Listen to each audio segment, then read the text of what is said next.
मदीयं शरीरं मदीया प्राणाः मदीयं मनश्च मदीया बुद्धिः मदीयमज्ञानमिति स्वेनैव ज्ञायते तद्यथा मदीयत्वेन ज्ञातं कटककुण्डलगुहादिकम् स्वस्मात् भिन्नं तथा पंचकोशादिकं स्वस्मात् भिन्नं मदीयत्वेन ज्ञातम्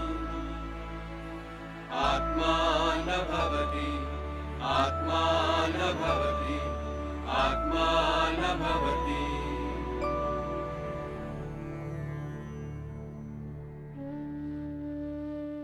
जो मेरा है वह मैं नहीं हूं, जैसे कंगन या कड़ा या कान की बाली जिसे हम अपना कहते हैं, पर मैं कंगन कड़ा या कान की बाली नहीं हूं। ठीक वैसे ही यह शरीर मेरा है, पर मैं यह शरीर नहीं हूं। हमारे शरीर को विद्वानों ने 5 कोशों के रूप में पहचाना है। अन्नमय कोश, प्राणमय कोश, मनोमय कोश, विज्ञानमय कोश, आनंदमय कोश। चूंकि ये सारे कोश अथवा शरीर मेरे हैं, पर मैं यह शरीर नहीं हूं। मैं शरीर से अलग हूं, और जो मैं हूं वह आत्मा है, और आत्मा परमात्मा से अभिन्न है, वही अद्वैत है। आत्मा अपरिवर्तनीय है, यानी उसमें शरीर की भांति कोई परिवर्तन नहीं होता। वह अनादि है, इसलिए अनंत है। वह अमृत है, यानी अमर है। वह भूत, भविष्य और वर्तमान से परे है। उसे सिर्फ तर्क के द्वारा नहीं जाना जा सकता, केवल अनुभव के द्वारा ही उसे जाना जा सकता है। सूत्रधार, दर्शक प्रयोग देखने को उत्सुक है।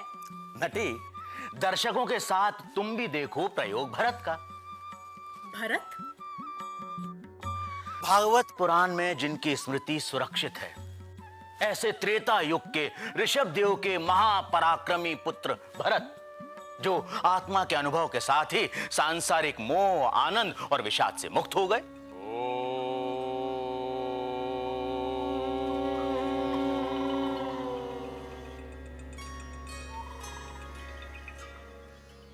सूत्रधार, कौन है वो ऋषि जो गंडकी नदी के तट पर पुलहाश्रम के पास यहाँ इस वन में परम पिता का आवाहन कर रहा है? नतमस्तक हूं मैं उस परम पिता को जिसने विवेक दे मनुष्यों को पशुओं से भिन्न किया। ऐसे परम पिता के आगे नतमस्तक हूं मैं। प्रार्थना में लीन, संसार से परे तपस्वी भरत को नदी के उस पार एक शेर की भयानक दहाड़ सुनाई पड़ी। भरत ने देखा एक गर्भवती हिरनी नदी के उस पार पानी पी रही है। शेर की दहाड़ सुन हिरनी ने नदी में छलांग लगा दी। ठीक उसी समय भय से हिरनी का बच्चा उसके गर्भ से बाहर आ गया और नदी में डूबने उतराने लगा।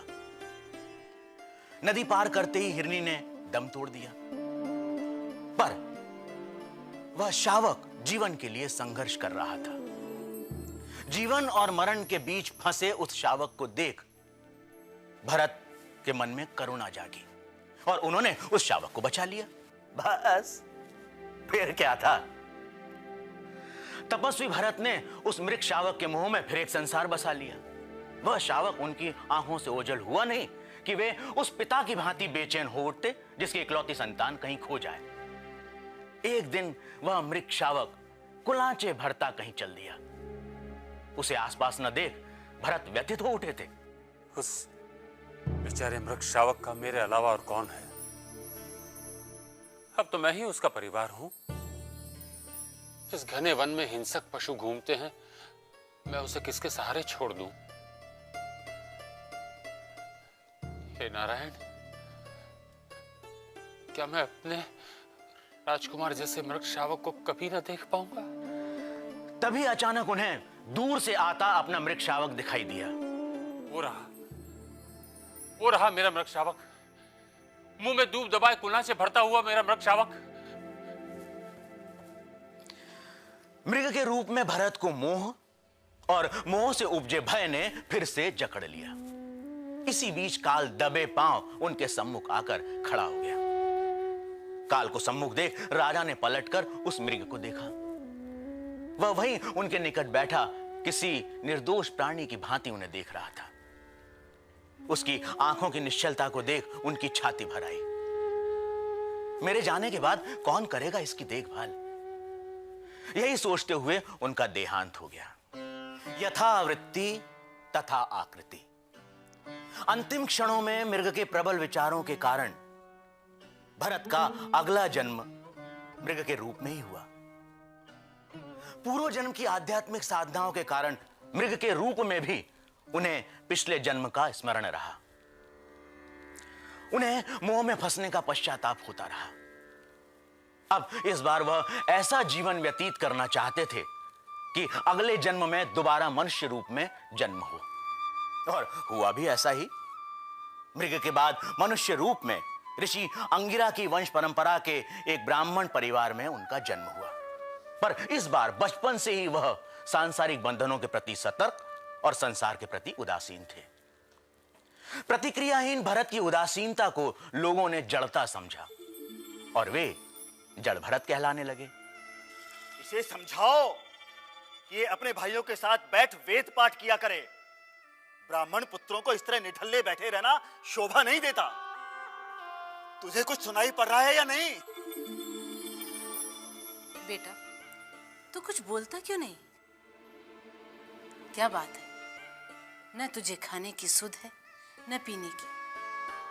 कल जब हम नहीं होंगे तो तेरी देखभाल कौन करेगा? इसे यही रुचता है, छोड़ दो इसे अपने हाल पर।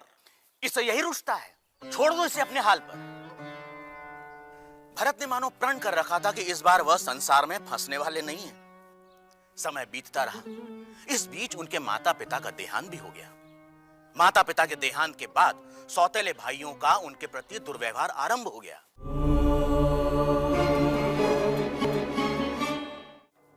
भरत, देखो, कुएं में से पानी निकाल कर तुलसी के पौधे में दे देना और द्वार पर के बाड़े की मरम्मत भी कर देना। मैं यज्ञ के लिए जा रहा हूं। जब तक मैं आऊं तब तक ये सारा काम हो जाना चाहिए। और ऐसे बोझ बने से तो अच्छा है कहीं जाकर डूब मरो। हर दिन ऐसे ही कड़वी बातें घर वाले उन्हें सुनाकर निकल जाते थे, पर जड़ भरत पर उन कड़वी बातों का कोई असर नहीं होता था। उल्टे इस जन्म में वह सांसारिक कार्य व्यापार से इतने निर्लिप्त और उदासीन हो चुके थे कि कई बार उनसे काम बिगड़ भी जाते थे। भरत, भरत, मूर्ख, जड़ गए के तो वास्तव में जड़ निकलेगा मुझे पता ना था। मैंने तुझे तुलसी के पौधे में पानी डालने को कहा और तूने पूरे आंगन को जलमग्न कर दिया। मैंने तुझे बाड़े की मरम्मत के लिए कहा था और तूने घर के भीतर आने का मार्ग ही बंद कर दिया। अरे तुझे क्या हो गया है? जाने इस पागल जड़ बुद्धि को पिताजी ने मेरे मत्थे क्यों मर दिया? जा, निकल जा यहाँ से। अब इस घर में तेरी कोई जगह नहीं। ये घर तेरा नहीं। आपने ठीक कहा भाई, ये घर मेरा नहीं है। इस धरती पे किसी का घर नहीं है।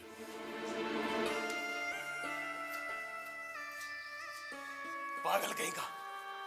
जिसने आत्मा का अनुभव कर लिया वह शारीरिक व सांसारिक कष्ट और आनंद से परे हो गया। जड़ भरत के साथ भी ऐसा ही हुआ।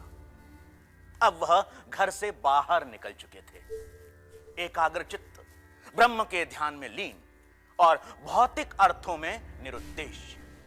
एक बार सुंदर शरीर सौष्ठव वाले जड़ भरत को दो व्यक्तियों ने पीछे से पुकारा। रुक जा भाई, रुक जा। अब मुझे पकड़ने की जरूरत नहीं है। कहाँ चलना है बस इतना बता दो। चल।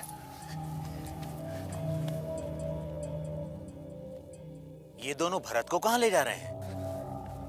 सरदार, हम पकड़ लाए एक व्यक्ति। तुम पकड़ लाए? मुझे तो ये स्वयं आता दिखाई दे रहा है। क्या तुम्हें पता है क्यों लाया गया है तुम्हें यहाँ? मेरे जाने न जाने से क्या अंतर पड़ेगा? क्या तुम्हें पता है कौन है हम? वही जो हम सब में है। अरे मूर्ख, डाकू हैं हम। वह डाकू में भी है।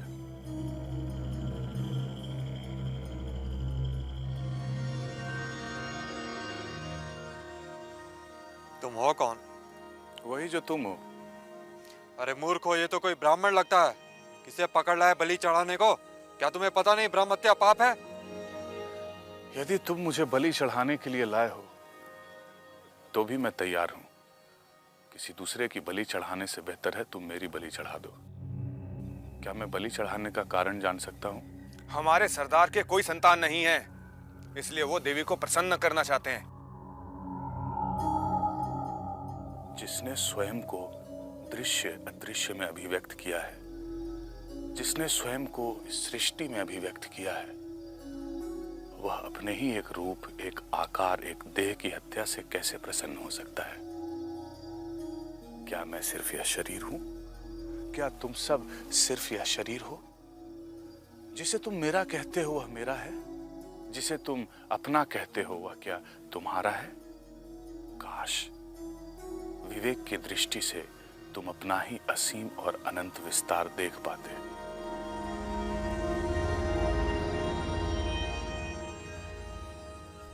श्रीमद् भागवत की मूल कथा में देवी ने प्रकट हो डाकुओं का संहार किया। ऋषियों ने ठीक ही कहा है, न मैं भक्त प्रणश्यति। दैवी शक्तियां ब्रह्मज्ञानियों के प्रति हिंसा स्वीकार नहीं करती और वे किसी न किसी रूप में हस्तक्षेप करती हैं। उस परमात्मा ने जड़ भरत की भी रक्षा की। जड़ भरत का वैराग्य इतना उच्च कोटि का था कि देवी द्वारा रक्षा करने पर भी वे उदासीन थे। वे अपने आसपास हो रही घटनाओं से अप्रभावित फिर उस रास्ते पर चल दिए। सिंधु और सौवीर के राजा रघुगण ऋषि कपिल से ब्रह्म ज्ञान पाने आज कपिलाश्रम जा रहे हैं। अरे क्या शक्ति समाप्त हो गई है तुम लोगों की? जल्दी जल्दी चलो। दुर्बलों की भांति चलोगे तो चमड़ी उधेड़ दूंगा। चलो। राजन, कहार बहुत थक गए हैं। अगर आपकी आज्ञा हो तो ये लोग थोड़ा आराम कर लें। ठीक है, पालकी रोको।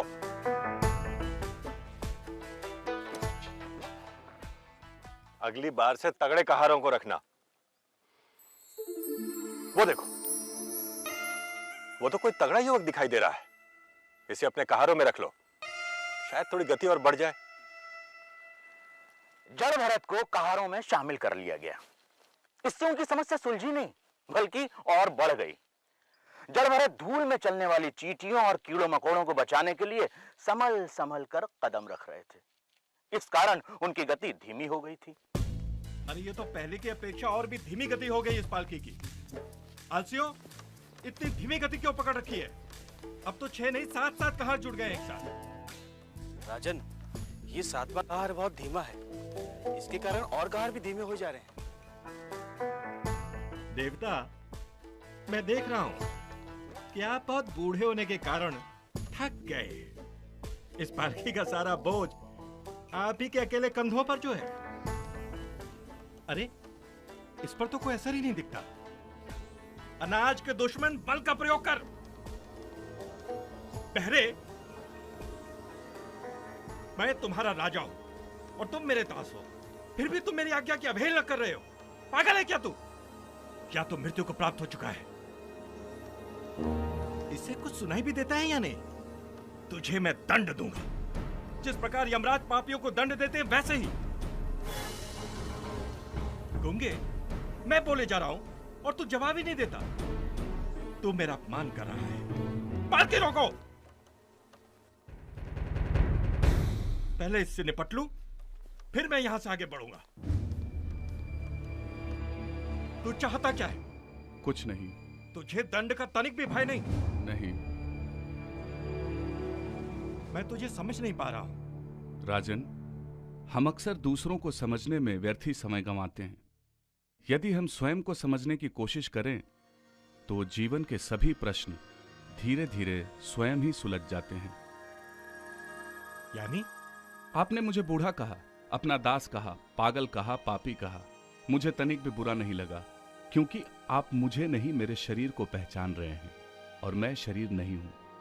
जो आपकी पालकी का बोझ ढो रहा था वह मेरा शरीर था, मैं नहीं। ये जो मैं दिख रहा हूं ये मेरा स्थूल शरीर है, मैं नहीं। बूढ़ा या जवान, निर्बल या बलवान, इन सब से परे मैं तो उसी परम तत्व का विस्तार हूं। आपने जो कुछ भी शरीर के बारे में कहा उससे मेरा कोई सरोकार नहीं। ये सत्य है कि मैंने कोई परिश्रम नहीं किया, ना ही मुझे थकान हुई और ना ही मैं दुर्बल हूं, क्योंकि आत्मा न तो दुर्बल है और न बलवान। उसे श्रम नहीं होता और ना ही कभी उसे थकान होती है। कौन हो तुम? मैं तुम्हें अपनी पहचान क्या बताऊं राजन, मैं पहचान से भी मुक्त हो चुका हूं। मैं समझा नहीं। मेरी और आपकी पहचान का जो भी भौतिक अंतर है वह निरंतर परिवर्तनशील है। मोटापा, दुबलापन, क्रोध, आनंद, मानसिक और शारीरिक विकार, भूख, प्यास, डर, असहमति, भौतिक सुख की वासना, बुढ़ापा, नींद, संसार पर विजय प्राप्त करने की इच्छा, हंसना, रोना, मैं या स्व के रूप में अपने शरीर को पहचानना, ये सब तभी होता है जब हमारी भौतिक पहचान हमारी आत्मा को ढक लेती है। आपने मुझसे कहा कि आप मेरे राजा हैं और मैं आपका दास हूं, किंतु संसार में जन्मा एक व्यक्ति भी क्या देश और धर्म के नियमों से परे है? तो फिर आप ही बताइए, कौन है राजा और कौन है दास? और फिर यह तो हमारे लगातार बदलते हुए कर्म पर निर्भर करता है कि कौन क्या बनता है। अपनी भौतिक अथवा परिवर्तनशील स्थिति पर गर्व करना अपने भीतर अहंकार का मार्ग खोलना होता है। इसी मार्ग से आसक्ति और वासनाएं आती हैं और दीमक की भांति विश्व विजेताओं तक को खोखला कर जाती है। फिर आपने मुझे पागल कहा। मैं उसके लिए माफी चाहता हूं। माफी की आवश्यकता नहीं है राजन, आवश्यकता है अपने अंदर विवेक को टटोलने की। वह होता है हम सब के भीतर कहीं ना कहीं। विवेक ही आत्मा और अनात्मा के भेद को जानने का साधन है। मैं सिर्फ आपकी बात नहीं कर रहा हूं राजन, मैंने अपने भ्रमण काल में कई लोगों को देखा जो अहंकारवश स्वयं को मगध, अवध या गांधार का बताते हैं। तो उन्हें क्या बताना चाहिए? जब कुछ भी नहीं था तब भी वह परमात्मा था, जब कुछ भी नहीं होगा तब भी वह परमात्मा होगा। तो अब तुम ही बताओ राजन कि मनुष्य निर्मित परिवर्तनशील भौगोलिक सीमाएं हमारी पहचान है या वह स्वयं, वह परमात्मा? उदास होने का कोई कारण नहीं है राजन, उसी परमात्मा ने तो इस अखिल विश्व की रचना की है और मैं ही वह हूं, इसलिए पूरा विश्व मेरा है और मैं ही विश्व हूं। देवता, मैं स्वयं को उस स्वयं में कैसे देख सकता हूं? दृष्टा और दृश्य विवेक के द्वारा। यानी? अपने विवेक द्वारा अपने शरीर को अथवा पंचकोश को देखो। चूंकि यह शरीर और स्थूल संसार दृश्य है और आत्मा दृग या देखने वाला, इसलिए आत्मा शरीर का साक्षी है। जो भी इस शरीर और संसार को ही आत्मा समझने की भूल कर बैठता है वह आत्मा के सत्य को नहीं जानता। देवता, तो फिर यह आत्मा क्या है? यह जो स्थूल शरीर है जिसे हम जागृत अवस्था में देख सकते हैं और जो निरंतर परिवर्तनशील है वह आत्मा नहीं है। तो फिर? चूंकि आत्मा भूख और प्यास, दुविधा और निर्णय की अवस्था का साक्षी होता है, इसलिए सूक्ष्म शरीर भी आत्मा नहीं है, क्योंकि भूख और प्यास, दुविधा और निर्णय ये सब सूक्ष्म शरीर की क्रियाएं हैं। किंतु मेरा प्रश्न तो, आत्मा तो गहरी निद्रा की अवस्था या कारण शरीर का भी साक्षी होता है, इसलिए कारण शरीर भी आत्मा नहीं है। तो फिर आत्मा होता क्या है? स्वयं अनुभव करो।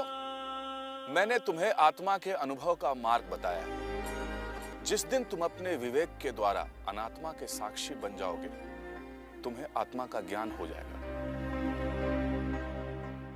देवता, आप कहां जा रहे हैं? मुझे लगा आप अपने गंतव्य तक पहुंच गए।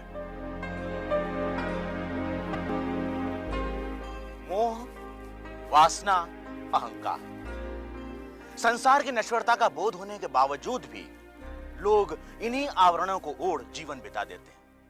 और वे जान भी नहीं पाते कि वे कौन थे।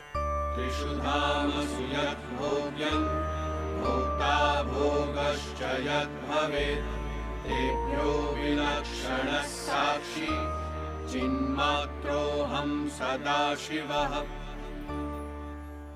वह जो तीनों अवस्थाओं जागृत, स्वप्न और सुषुप्ति में भोग्य, भोक्ता और भोग से अलग है, वह साक्षी, सर्वदा मंगलमय शुद्ध चैतन्य मैं हूं।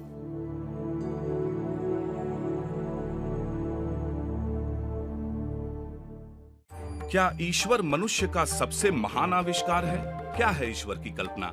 वैदिक दर्शन में देखिए अगले प्रकरण में कठिन प्रश्नों का सरल उत्तर एक मंत्री की बेटी से।